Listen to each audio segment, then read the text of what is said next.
cómo cambió las reglas del relato y de la forma de narrar Perfecto. historias. Avancemos por Fantástico, ahí. vale. Te escuchamos con mucha atención. Primero, te agradezco mucho, es recíproco tus conceptos, Sebastián, hacia mí. Una alegría siempre compartir con vos y con Manuel en esta oportunidad estos encuentros. En principio, a grandes líneas, y este marco introductorio, habla de un quiebre, es una bisagra. Empieza Villarrafal Faso, marca una bisagra del nuevo cine argentino que realmente es un hito cultural, además cinematográfico. Ahora vamos a adentrarnos en las cuestiones técnicamente y específicamente cinematográficas que revolucionaron prácticamente la industria, pero sí quiero detenerme algunos segundos en marcar este cambio en este contexto, como decías vos, económico, político, cultural, en una necesidad impostergable de ir hacia un cambio súbito en el lenguaje, en la narrativa, básicamente, la narrativa de una realidad, sin lugar a dudas, y en el cambio en el territorio. Sí, el cine se desarrollaba en un departamento de dos ambientes de la clase media en Argentina, y hoy, o en ese momento quiero decir, la calle era el escenario de la puesta en escena, el escenario por excelencia, la calle con todo lo que eso implicaba, Manuel, Sebastián. Los códigos, el lenguaje, la delincuencia, la marginalidad como código social que ya prácticamente no podía ya ocultarse ni solaparse. La presentación de Pisa Birra Faso ocurre en el 97, noviembre del 97, en el auditorio de Mar del Plata, en el marco del Festival de Cine de Mar del Plata, y después hace la presentación comercial un tiempo más acá, pero prácticamente uno o 2 meses, y fue realmente una aceptación, una recepción de la crítica magnífica, porque estaban captando la necesidad del cambio y también la incorporación de esta transformación en una industria que, por supuesto, que algunos sectores se resistían, pero eran los mínimos. ¿Sí? En Argentina, ya en aquel entonces había productoras tanques en el sentido de tradicionales, en el sentido de que tenían ya formatos que podríamos decir, me atrevo a decir, algo arcaicos o demasiado clásicos, que la innovación en estos rubros, en estos aspectos que estamos enumerando, y bueno, captarlos y procesarlos en forma tan rápida, tan inmediata, bueno, no fue de una aceptación tan, sinceramente, tan rápida, digamos, como sí en otros sectores. Por supuesto que esto fue, no se detuvo, digamos, esto fue un punto de arranque donde surgieron grandes títulos y grandes productores, bueno, Lucrecia Martel con La Ciénaga, bueno, ni hablar de Rapado. Bueno, Rapado fue un tiempo antes. Rapado o el Bonaerense, o El Custodio, con una magistral actuación de Julio Chávez. Nueve Reinas. Nueve Reinas, por supuesto, Nueve Reinas.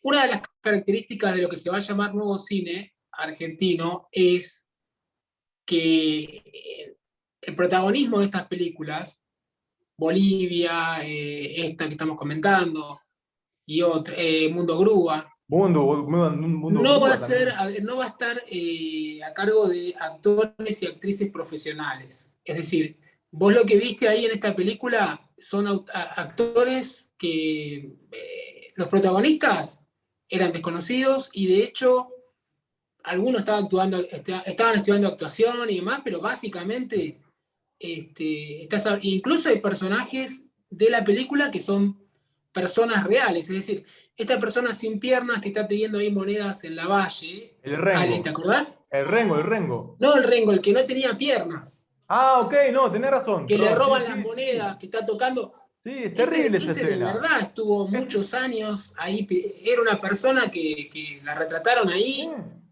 y así, digamos, hay escenas que ni siquiera fueron ensayadas. Cuando ellos van al obelisco, tampoco esto fue, ni siquiera le avisaron a la policía, casi lo llevan presos.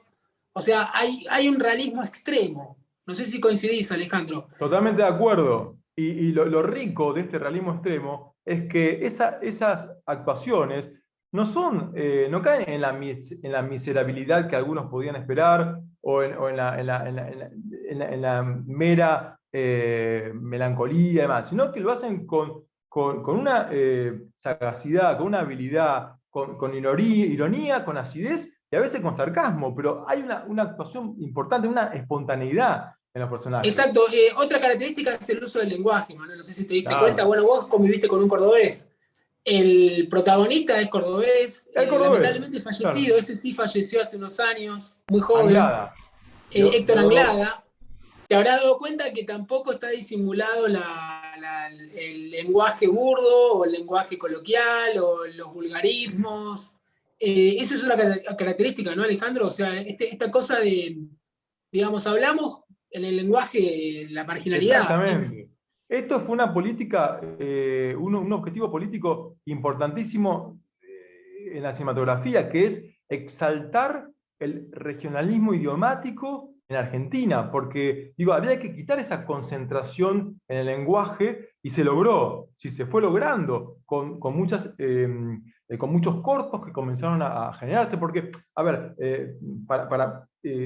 incluso para esclarecer un poco el origen, ¿de dónde viene esta película que estamos comentando? Viene de Historias Breves. Historias Breves es un ciclo de distintas producciones que comenzaron en el año 94. Para que tengamos idea, fíjense cómo promediamos la década del 90 en una serie de dicotomías muy importantes, digo desde lo cultural, porque al mismo tiempo en que había una salvaje concentración y en algunos puntos de poder, que si poder financiero, político, económico, y una indiferencia que crecía en muchos sectores, al mismo tiempo este semillero comenzaba a darle intensidad a estos cambios que después se iban a producir de una forma vertiginosa a partir del 98, 99 en adelante, que no solamente iba a impactar en el cine, sino también en la televisión, porque después se derivan Un gallo para Esculapio, Ocupas, que van por producción televisiva, que empiezan a introducir Tumberos, tumberos, también. ¿Cómo? tumberos. Tumberos, claro, con una estética, con un lenguaje muy particular. Ustedes ahí, Manuel, la literatura de la cultura en España realmente posiciona la estética en un plano muy importante en cuanto a a la política cultural. Acá recién en fines de los 90, principios de este siglo, comenzamos a ver que la estética y el lenguaje y la narrativa van juntos, indisolublemente juntos. Esto es muy importante. Eh, pero ahí lo que quería comentar y añadir al comentario que hacía recién Sebastián, esa imagen del obelisco, esa escena, cuánto símbolo que tiene, porque cuando los chicos comienzan a entrar y avanzar en esa estructura, de alguna manera es quebrar y profanar esa vieja historia del cine sórdida argentina bueno, que necesariamente había que quebrar para dar nacimiento a este nuevo cine argentino. Y esto lo destaca muy bien. Hay un suizo, un investigador cultural suizo, Jens Andermann, que tiene en su obra Nuevo Cine Argentino, así se llama, donde él describe meticulosamente estos fenómenos. Anderman dice, es la Pisa Pietra Faso es la piedra fundacional del nuevo cine argentino. Dale, Sandra, vení que te ayudo. ¿Qué te pasa, nene? ¿No ves cómo estoy? ¿Qué decís? Yo no te digo que salte, vení que te ayudo, dale. Ay, nene, basta, estás re en pedo, Dale, loco. boludo, dale. Córdoba, bancame una moneda que me voy. Che, Córdoba. Dale, Tranqui, yo cierro, boludo. Porque despunta en todos estos elementos que después se consolidan y lo que acentúa ese conflicto, esa desigualdad social entre clases sociales que realmente inaugura esta película y que la continúa después Trapero y que en definitiva es como un elemento, un común denominador de todas estas producciones que hacen el cine, el nuevo cine argentino. Sí, el comentario es de alguna manera la identificación de códigos entre ellos. Hay un compromiso implícito, si quieren, porque no está firmado, sino que es con su trabajo, con su acción, en cada una de las producciones que emprenden, cada uno de ellos, impulsan estos códigos. Es decir, hay un real compromiso de ir hacia un cambio una nueva generación.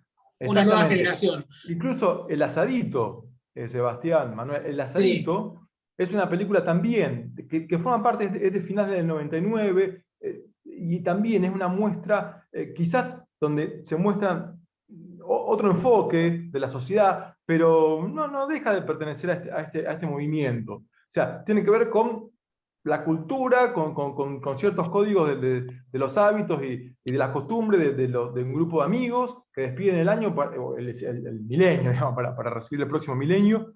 Y es una película en blanco y negro, quizás remodelando al viejo cine italiano, o no sé por qué razón, pero la cámara en mano también. Ese es el gran recurso. Bueno, a eso nuevo. iba, no sé si es así, la si cámara fue intencional. En mano. La cámara en mano. Alejandro, bueno, Claro. Manuel, que ustedes saben más del lenguaje cinematográfico. O blanco y negro, bueno, actores amateurs, o blanco y negro, o no sé si te diste cuenta, Manuel, que la fotografía de Pisa y Rafazo es lúgubre, ¿no? Son colores como casi Claro. podría ser blanco y negro. Claro, sin dudas, sin duda. Pero fíjense que El vestuario de los personajes también es lúgubre, ¿no? No hay color ahí. no hay color. Tal cual, tal cual. No hay color. Pero la recepción, lo curioso y lo llamativo, es que la recepción de todos estos cambios tan fuertes que contrastaban con el cine que estábamos dejando de lado, en general fue recibido muy bien. Más allá de algunas críticas o algunas posiciones inquietantes que eran minoritarias. Pero Alejandro, no te olvides lo que vas a decir, porque es importante decirle a Manuel, Sí. que veníamos de un cine poético, altamente poético, y tenés Hombre mirando al sudeste, de Eliseo Subiela, El lado oscuro del corazón. Tenías un cine con alto vuelo poético, donde la poesía y el surrealismo, y de repente pasás a esto que estamos hablando, ¿no? Tal cual, exactamente, muy bien, ahí marcás una etapa que fue como fugaz, pero hay que decirla. Esas obras de Subiela, incluso, bueno, Tango Feroz, que Tango Feroz es del año que fue un fenómeno, año 92, 91-92, pero realmente, yo creo que fue tan fugaz como necesario para pasar después a este cambio tan rotundo en el cine argentino. Claro que sí, eso hay que decirlo, ¿verdad? Y el cine intelectual, Argentina, tuvo momentos claro, el cine intelectual, a eso, ¿no? El cine intelectual, sí. Claro. Pero así como muchas veces vemos las olas que suben y bajan en el mar, también vemos en Argentina que la historia cinematográfica, y respecto a este momento de intelectualidad que vos estás remarcando, Sebastián, también ocurrió en los 60, por ejemplo, que lo tenemos Santín, con su amistad con Cortázar, con Cartas Iluminadas, Intimidad de los Parques, que es la versión del libro de Cortázar, Continuidad de los Parques, que él la lleva al cine, en blanco y negro. Excelente esa película. Y fíjense, Manuel, Sebastián, que año 65, momento intelectual cinematográfico argentino, se hace una película de un poliamor, lo que hoy llamamos poliamor, y que nos parece como un fenómeno de estos tiempos. Era la historia de dos personas, hombres con una persona mujer, que era Dora Baret, la actriz, y se filma en el Machu Picchu, en Perú, en blanco y negro. Bueno, y después, en vaivenes que tuvo la historia del cine, la dictadura hizo su lastimosa actuación en la cultura, y vino, arrasó toda una época de comedias blancas y todo lo que ya sabemos, y recién con el advenimiento de la democracia se comenzó a recomponer el cine argentino, que no encontraba su destino al Igual sí principio, ¿no? hubo cierto cine testimonial durante la dictadura, no sé si Claro, coincidís, bueno, Plata Dulce, en las retirada, realizaciones de, claro, de Aristarain, ¿no? Aristaray, Olivera, Olivera, que realmente eran productos de calidad, pero teatralizados, o sea, no estamos hablando de teatralizado. realismo. No, teatralizado, sin lugar a dudas, sin lugar a dudas. Pero Hay una... digo, Sí, sí, no, termina, Alejandro. no, Ahora por quiero favor, yo... te doy paso a ti. Bueno, es que como estáis hablando de la dictadura en Argentina y tal, hay una cuestión que al ver la película me ha surgido y que la quiero poner en relación con lo que estáis hablando, por si vosotros pensáis que tiene algún tipo de vínculo, ¿no? De relación, ¿vale? Al ver la película, a mí me ha recordado, no sé si la conocéis, a una película de Carlos Saura de 1980 que se llama Deprisa, Deprisa. Es una película de Carlos Saura que trata sobre una banda juvenil de ladrones de clase baja en la España del año 80 que se dedica pues a pequeños robos y está muy relacionada en ese contexto con el mundo de la droga y forma parte de un fenómeno cinematográfico que en España se realizó desde el final de la dictadura de Franco, desde el año 75 hasta primeros de los años 80, que se denominó cine kinky. Cine kinky, ¿no? Que es como cine de gorfos, ¿no? De ladrones. Aquí hay una palabra como cine kinky, ¿no? Una palabra española muy concreta, ¿no? Ese cine estaba justificado socialmente por la ruptura que había digamos, con el paradigma de seguridad que tenía la dictadura, que era una sociedad pues con pocas libertades, pero bueno, pues todo el mundo estaba sometido, ¿no? al ejército y tal, ¿no? Y cuando se abre el nuevo periodo histórico de la transición y la Constitución española, se abre una nueva sociedad, pero también hay una serie de carencias, empieza a haber problemas de seguridad, empieza a haber también problemas económicos, de desarraigo, hay una especie de cambio sociopolítico y socioeconómico muy fuerte que deja perjudicados, ¿no? Y de esos círculos sociales dañados, de esos círculos sociales sometidos a la necesidad, surge la delincuencia. Y todas esas películas están reflejando ese contexto, ¿no? Es un poco un contexto parecido al de esta película, que anticipa la crisis del año 2001 en Argentina, pero yo quería saber si queda más lejos, ¿no? El fin de la dictadura de Videla que lo que era la dictadura del general Franco con estas películas que yo estoy mencionando, ¿no? Que son prácticamente a los 5 o 6 años de terminar la dictadura. Pero si hay algún tipo de relación también en ese sentido, una ruptura social que de alguna manera aparece en los años 90 y si eso tiene algo que ver con esa también cambio político en la Argentina de la dictadura a la nueva democracia.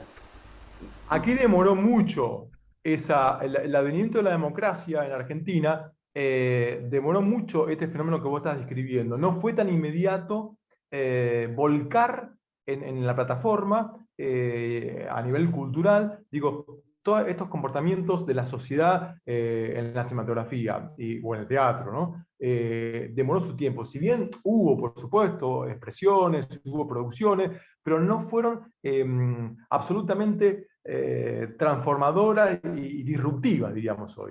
Sí, fueron como simuladas, fueron como de alguna manera muy moderadas, podríamos decir.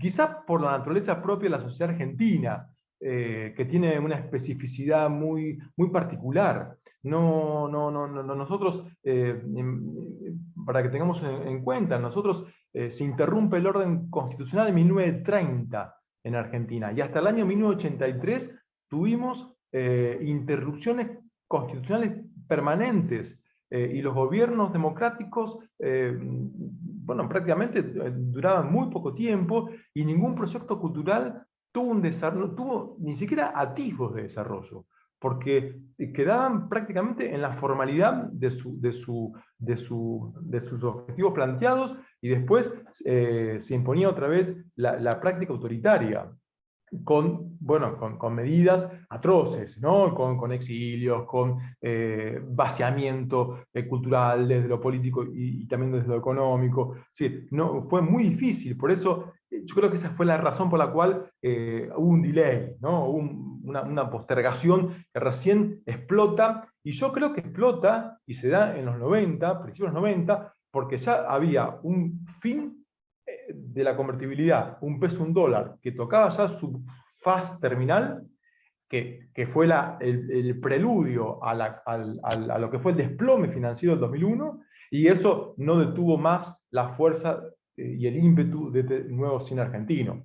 Que si no hubiese ocurrido esto, a veces la historia contrafáctica no sirve, pero apelemos por lo menos a esa herramienta, si no hubiese ocurrido el 2001, y yo no sé en qué punto estaría el cine argentino hoy, si hubiese logrado, hubiese avanzado tantos casilleros como avanzó. Porque realmente, fíjense, y a ver si coincidimos o no, tenemos diferencias, lo que plasman estos realizadores con su visión en este tiempo son esquemas sociales que después perduran en el tiempo. Digo, la delincuencia, el jefe que manda a los chicos para que lo trabajen, bancándolos con armas para que asalten a los pasajeros del taxi que se suben, y él es como, bueno, insisto, el jefe de los chicos. Es decir, estos esquemas no se rompieron lamentablemente. La marginalidad tampoco se quebró, tampoco se rompió.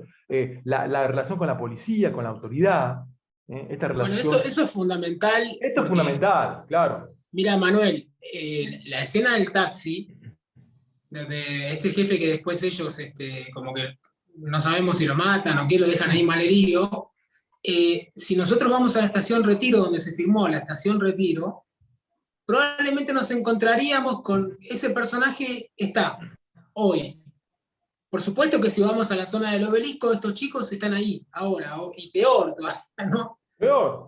Más expandido y más extendido. O sea que tranquilamente el realismo tiene que ver con que ahí no hay representación, no hay poesía, digamos. Yo por lo menos no sé si ustedes ven algún vuelo poético en este tipo de narrativa, alguna metáfora. También es verdad, como comenta Alejandro, y lo que estamos hablando, ¿no? Que como que de alguna manera esa situación persiste, ¿no? En la actualidad, ¿no?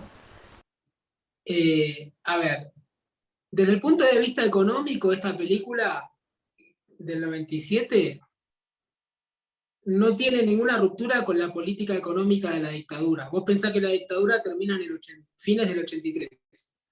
O sea, ¿qué sucede? Cuando en el 83 asume el doctor Alfonsín, el primer presidente democrático luego de la dictadura, él dice, la democracia nos va a traer bienestar, ¿no? Con la democracia se come, se cura, se educa. Hubo un intento ahí de instaurar un estado de bienestar, pero que rápidamente, hacia el 85, ya con el Plan Austral, volvemos a las mismas políticas de la dictadura de impronta neoliberal. La impronta neoliberal, se dice neoliberal porque tiene que ver con esto de, bueno, desatender la industria nacional, dejar que el mercado fije las reglas, y el mercado, y esto lo retrata muy bien Plata Dulce, ¿no? Una película de la dictadura. Claro. Esto de, bueno, a ver, todo lo importado y el desempleo y la marginalidad que se genera. Entonces, en ese sentido económico, sí hay una continuidad con la dictadura. Pero como bien decía Alejandro, la crisis que luego vamos a vivir en 2001 es propiamente la crisis de la democracia, en definitiva, ya es producto de los gobiernos democráticos. Claro. Porque el 2001 no solo fue una crisis económica, sino como en España después, una crisis política, una crisis de representación política. El eslogan era que se vayan todos, como ustedes en España hablaban de democracia real ya y contra la corporación política. Hubo un hartazgo general hacia los líderes políticos democráticos. Entonces, hay una continuidad y no la hay a la vez. Es una película hija de la primera democracia esta, la de Pisa Guerra Faso. ¿Coincidís, Alejandro? Sí, totalmente de acuerdo. Perdón, yo quisiera apuntar muy brevemente que eso que Sebastián está diciendo y todo eso en relación de lo que estamos hablando, a mí me parece que debe de ser una de las claves de nuestro estudio. Hay una continuidad porque ningún gobierno de la democracia desmanteló ni intentó desmantelar ese esquema perverso de la economía que sumió a todos los más postergados de la sociedad. Sí, porque la foto de la película hoy está en el Obelisco, como dice Sebastián. Si vamos ahora, en este momento, y nos vamos a encontrar con partes de esas escenas o con personajes de esas escenas. Y de forma casi natural, espontánea. Y la gente pasa, caminan y lo ven y están naturalizados. Y un poco Nueve Reinas también habla de eso, del sálvese quien pueda. Exacto. El sálvese quien pueda es, bueno, a ver, si tenés que pisar a otro, ¿no? Esta política de los medios, no de los fines, el otro es un medio. Estamos de acuerdo. Por eso hay una cosa que quiero comentar en relación a la anécdota que tú acabas de contar, Sebastián, y es que la escena de la película en la que le quitan el dinero al tipo este que no tiene piernas, esa escena me parece tremenda, porque es una escena en la que ellos demuestran que son unos miserables. Anda, rengo de mierda ahí. Puta que te parió, sos loco, la concha de tu madre, ¿qué haces, botón de mierda? Puta que te reparió, boludo. ¿Qué haces, hijo de mil puta? Me estás llamando la puta que te... ¡Soltá la puta que te parió, hijo de puta, cornudo! ¡Soltá, hijo de puta, la concha de tu madre! ¡Largá!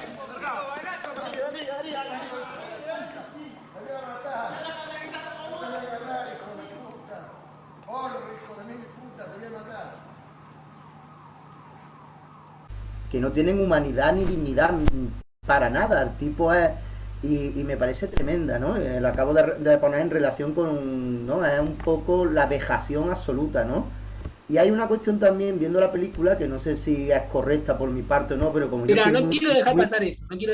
Sí. ¿Coincidís, Alejandro, con lo que dice Manuel? Habla de los argentinos, una parte argentina de miserabilidad.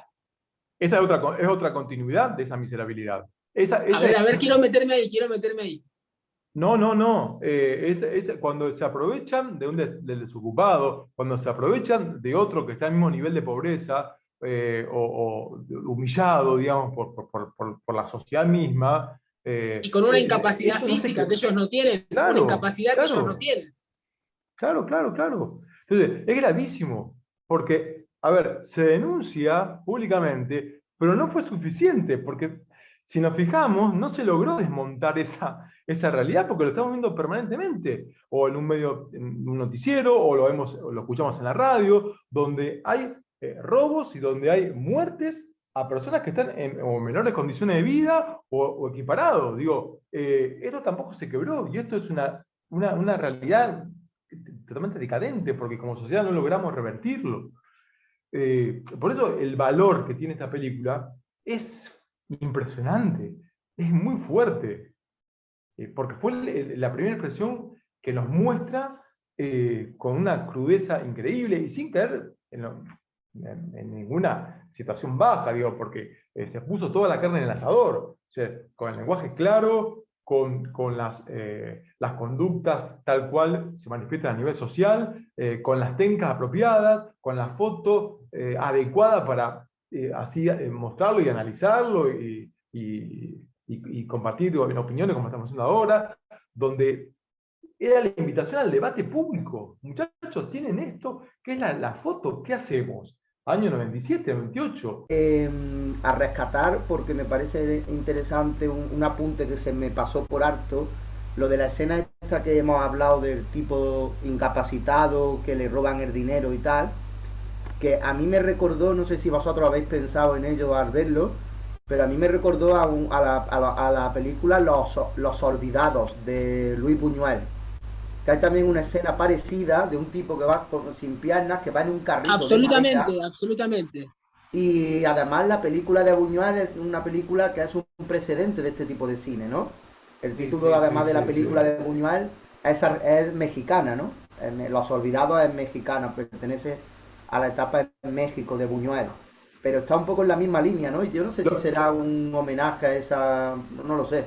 Esos homenajes, esas, a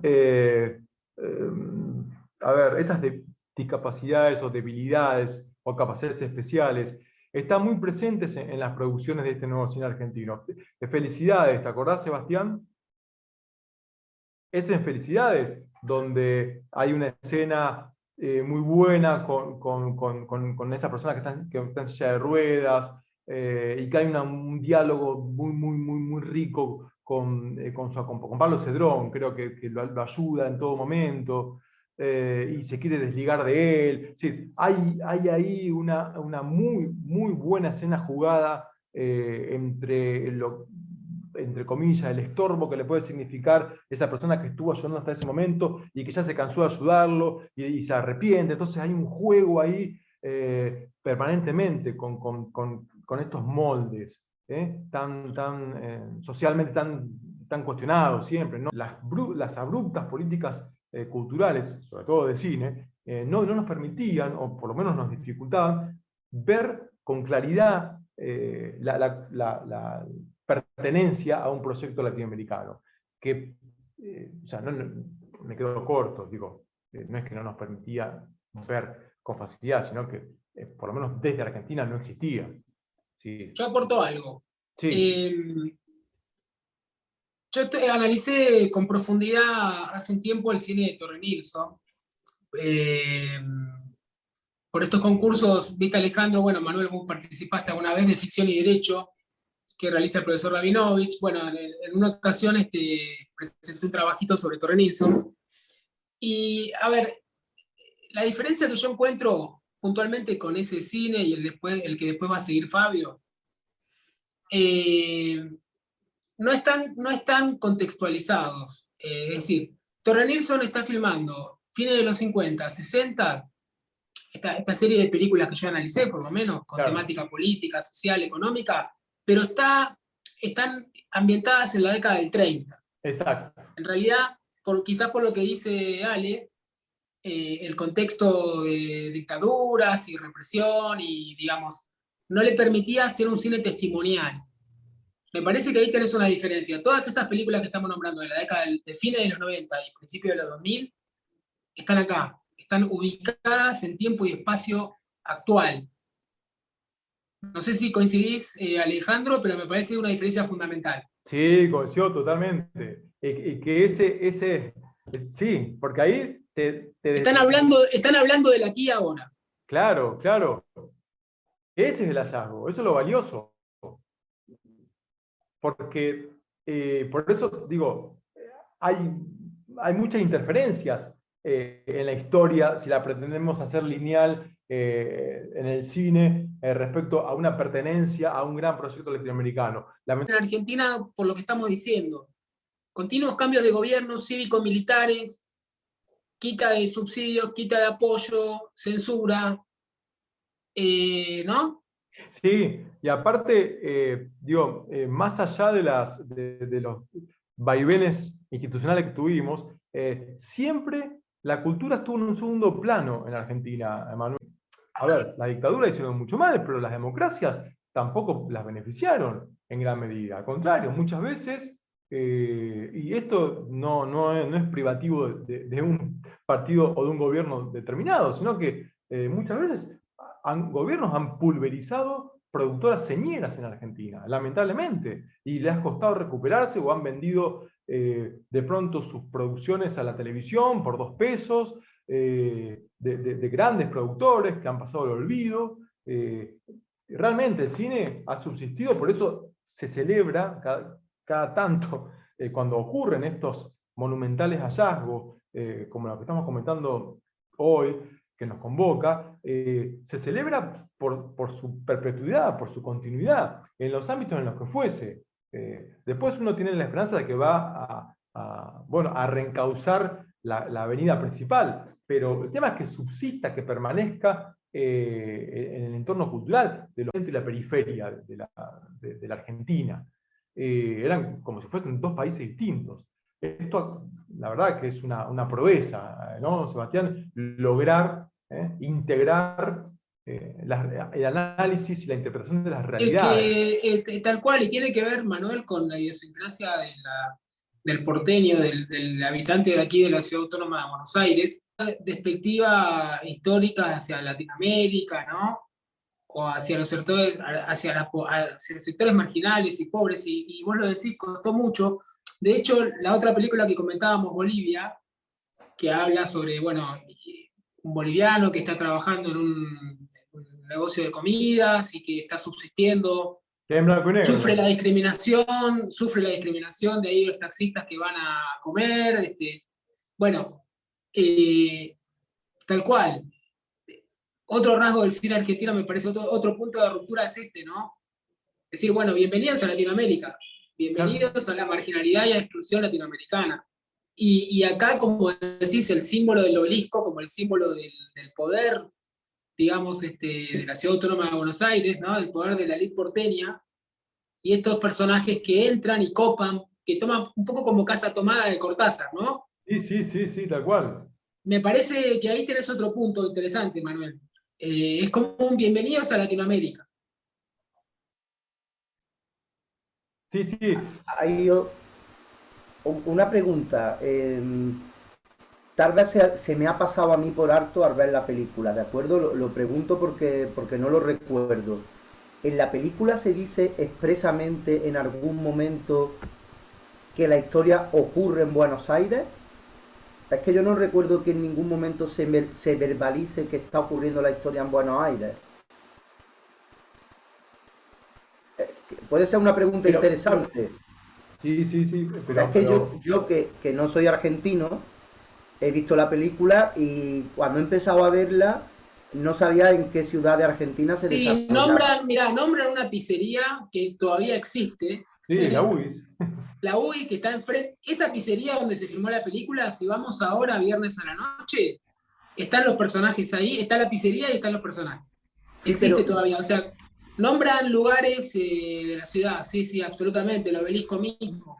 Sí, pero el nombre de Buenos Aires, es decir, para que el espectador entienda que la película ocurre en Buenos Aires. Lo digo por lo siguiente, porque... Sí, porque habla de porteños también. Fíjate que el personaje, el cordobés, dice, ustedes los porteños tal cosa, tal otra, cuando está en el taxi. Sí. Vale. Sí. No sé, Alejandro, si rescatás otra escena. Sí, no, totalmente de acuerdo. Aparte, después cuando al final, ¿no? Cuando la novia se va al Uruguay, ahí se vuelve a hablar de que está en Buenos Aires. Bueno, no recuerdo exactamente los términos en que lo decía, pero hay una identificación con Buenos Aires. Sí. Vale, yo a lo mejor lo pasé un poco por alto. De todas formas, no lo digo como un error.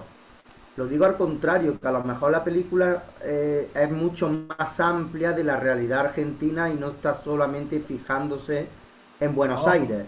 Lo que decís pretende vos, ser un poco un reflejo de... Sí, pero está bien lo que decís, Manuel, porque después, las demás películas, El Bonaerense, por ejemplo, que se hace después, empieza como la fuerza expansiva de la producción cinematográfica, empieza el alcance que hace esa producción, comprende todo un territorio mucho más amplio, que es el conurbano. La realidad del conurbano empieza a ser objeto de cine a partir de este movimiento, de este punto de arranque que hacen Caetano y Estañaro.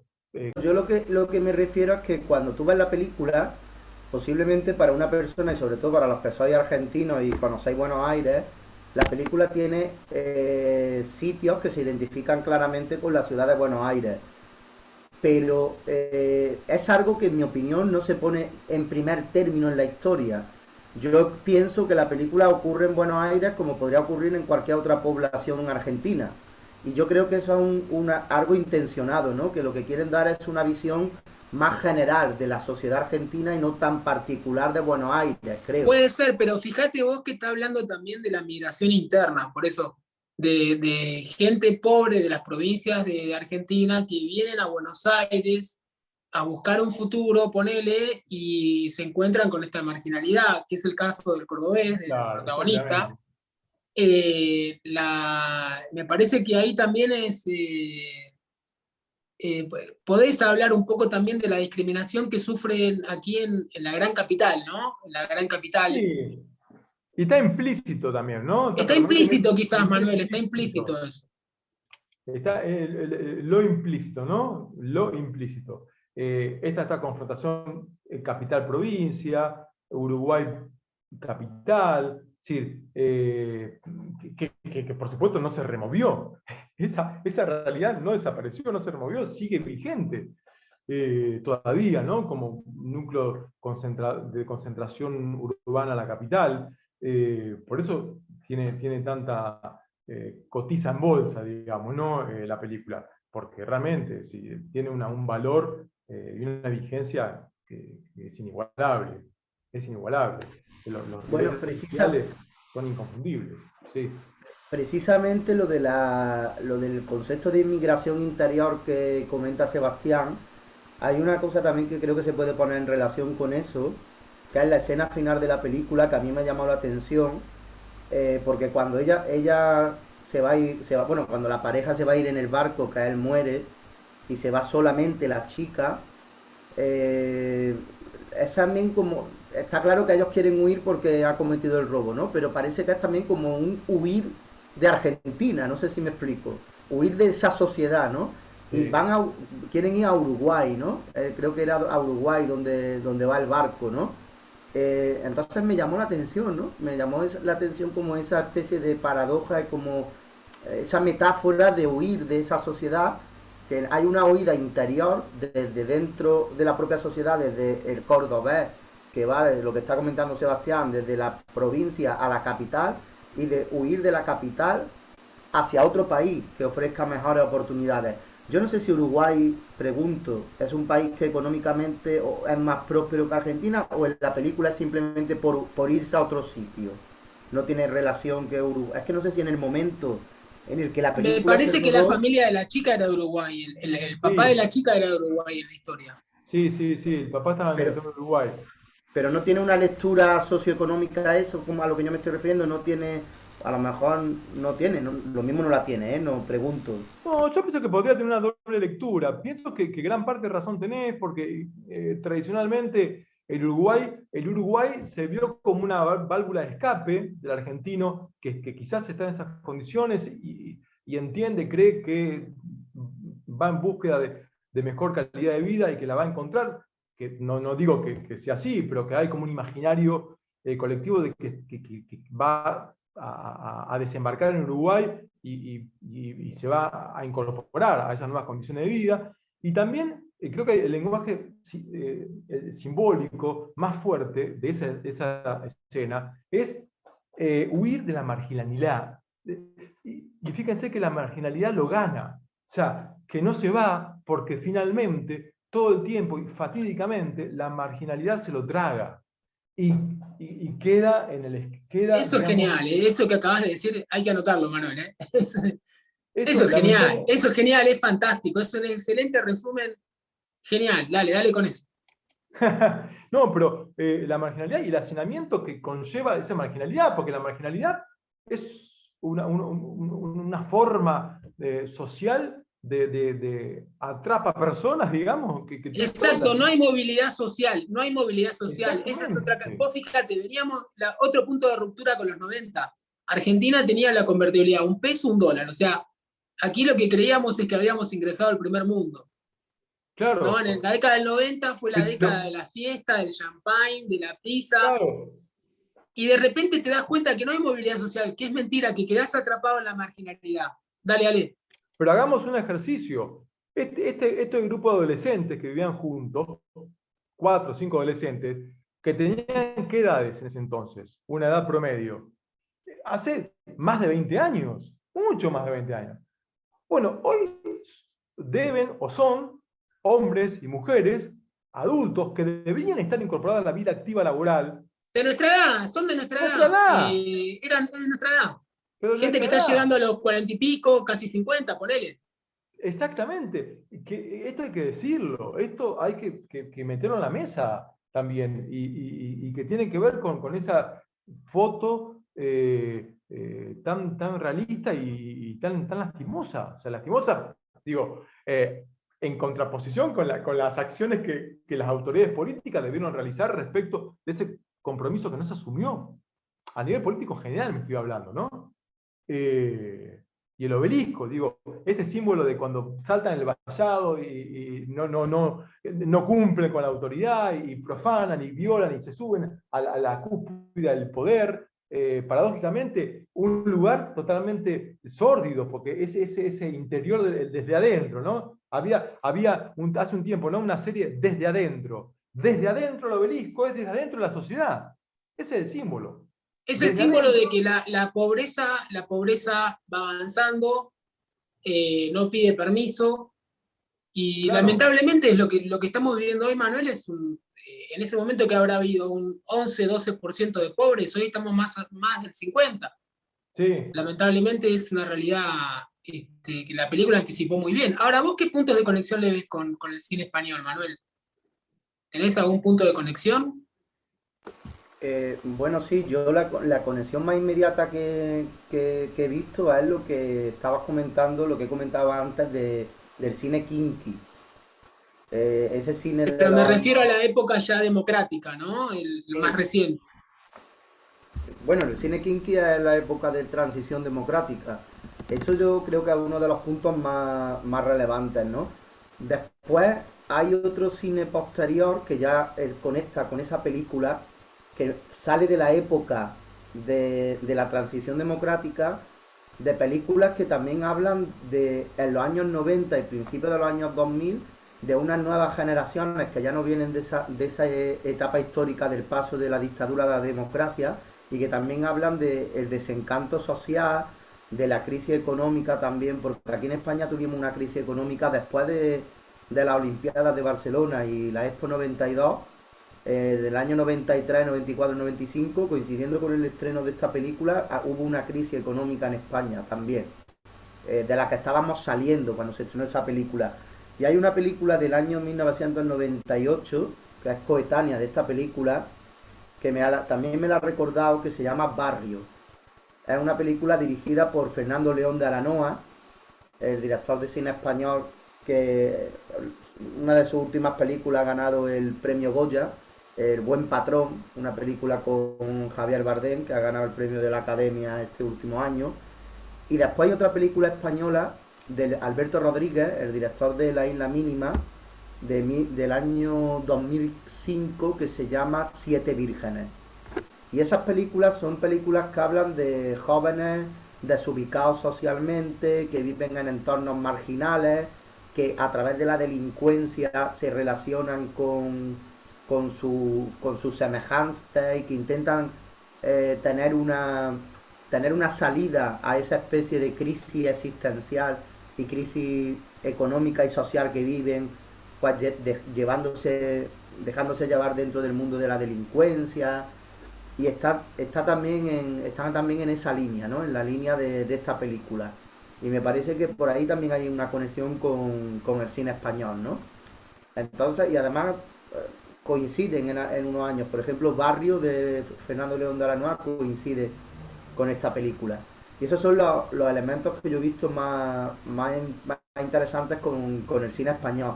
Aparte de la referencia que también he hecho al cine de Luis Buñuel, ¿no? Que aunque lo rodó en México, pues un cineasta español, ¿no? Eso de manera inmediata, no sé. Las películas de Piñeiro, ¿viste?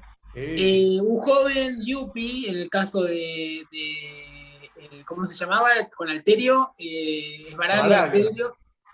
Sí, sí, pero ¿cómo se llamaba esa película? Caballos salvajes. Caballos salvajes, la puta que vale la pena estar vivo.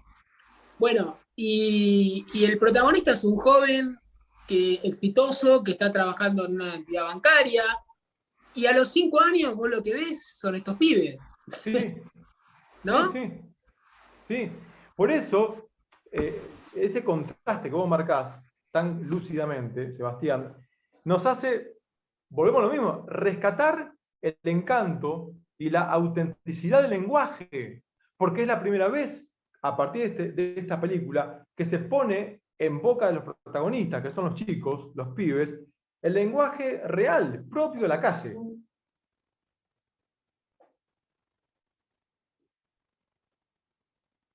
A mí hay una escena también que me ha llamado mucho la atención en la película, y es la escena del soborno vamos, del policía. Cuando el policía los para en el coche y... Porque claro, yo aquí en España cuando hablo con gente de ahí de Latinoamérica, pues me insisten mucho en el tema de la corrupción, ¿no? Que yo digo, bueno, aquí en España hay corrupción también, pero allí no tiene nada que ver, me dicen, dice, allí hasta a mí me lo han dicho eso personalmente, ¿no? Allí hasta la policía está corrupta. Digo, hombre, aquí hay corrupción policial, pero muy limitada, ¿no? Aquí la verdad que aquí, sin embargo, me llama mucho la atención, ¿no? Esa escena de la película. No sé qué opinión o qué comentarios merece. Sí, sí. Esa práctica se da en muchas producciones de este nuevo movimiento cine argentino. El bonaerense, que mencionábamos antes, bonaerense es el policía de la provincia de Buenos Aires, Manuel, que es el principal estado de la Argentina, digamos, por la densidad poblacional y demás.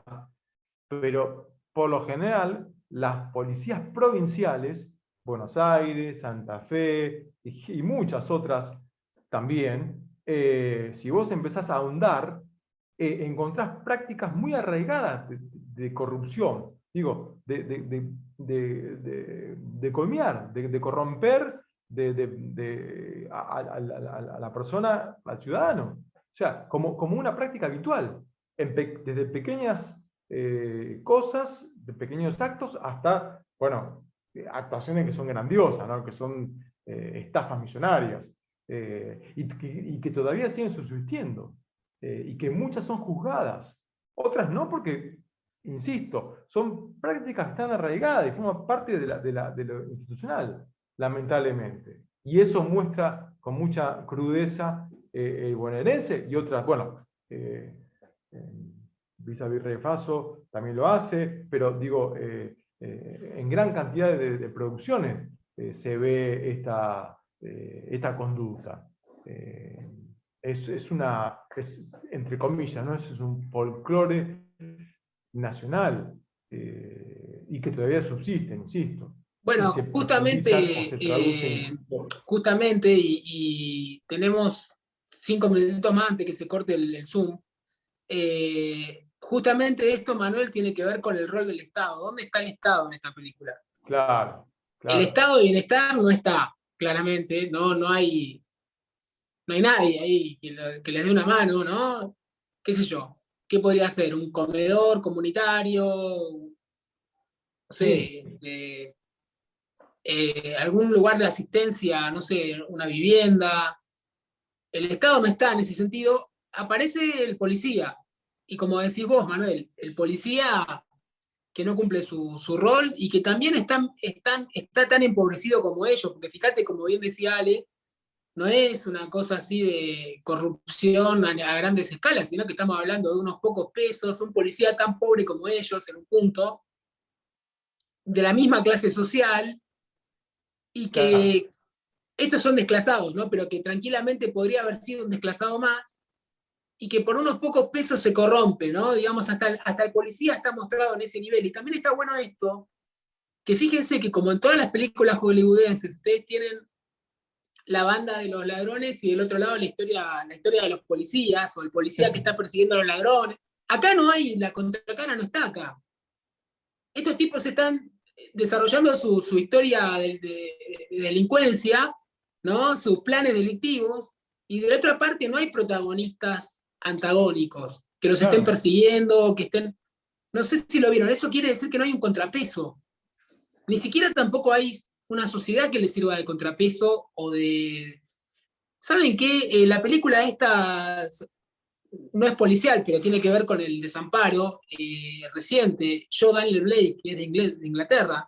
Sí. Yo, Daniel Blake, que la recomiendo horrores. Pasa un poco lo mismo, ¿no? Ahí están los personajes desamparados y el Estado se presenta en su peor cara, en este caso con burocracia. Pero en el caso de la pista del Rafazo, policías ahí, digamos, marginales también, ¿no? Y la policía interviene cuando ya, digamos, hay un tiroteo, hay muertos, o sea, la policía ya interviene en casos extremos. ¿Qué quiero decir con esto? El poder represivo del Estado ni siquiera es preventivo. No, claro, claro. ¿Entendés? O sea, aparece ya el hecho consumado, los tiros, los muertos, y ahí aparece la policía. Y el Estado tampoco se manifiesta en ningún en otro lugar, ¿no? Ya del hecho de que hay taxistas que están manejando bandas delictivas, qué controles tienen esos taxistas, ¿no? Hay todo un ambiente ahí como de corrupción generalizada. Pasa que el deterioro social es Claro, tan claro, tal profundo, cual. solamente nos damos el lujo de tener matices en los niveles, ¿no? Como no hay autoridad que ejerza cabalmente sus funciones, y no hay ciudadanos que ejercen sus derechos y deberes, entonces vos tenés un plano de igualdad, una lastimosa, penosa igualdad.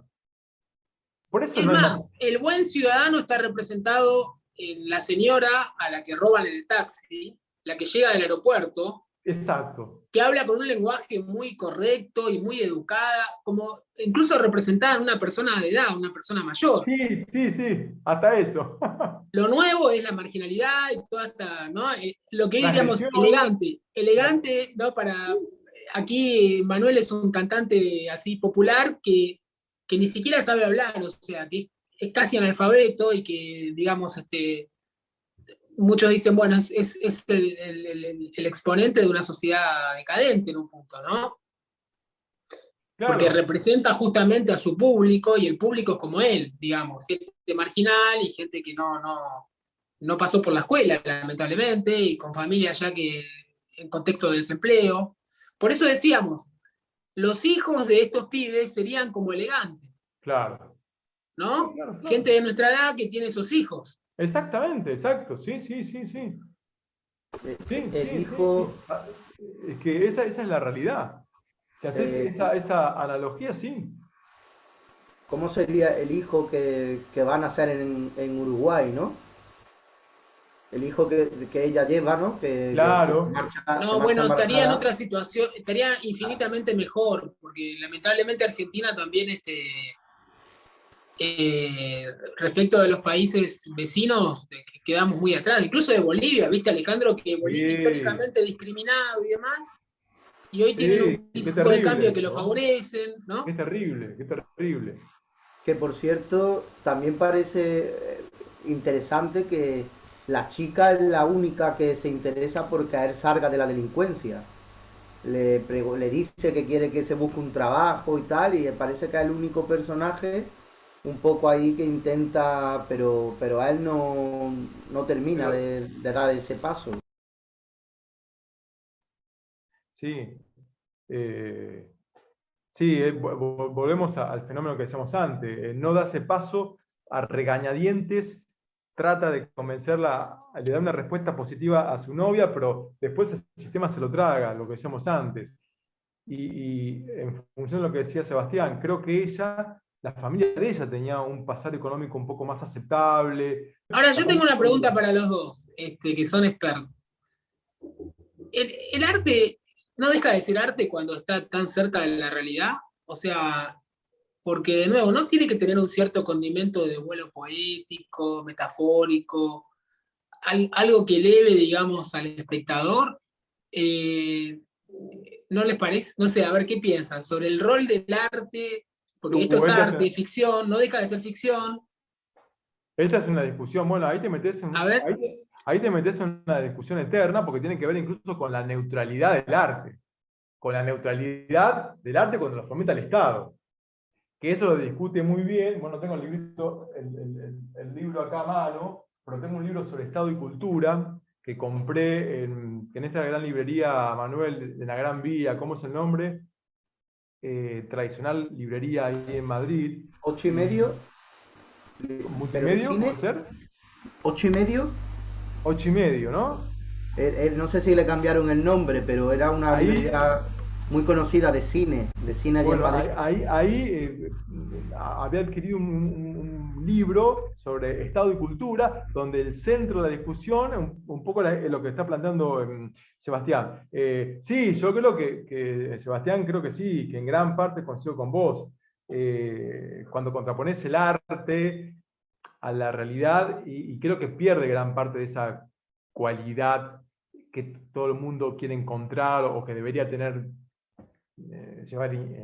intrínseca, ¿no? Esa es la gran discusión. Esa es la gran discusión. Es buenísimo para deliberarlo en una mesa, ¿no? Y opinar. A ver, Manuel, ¿qué piensa Manuel? Eh,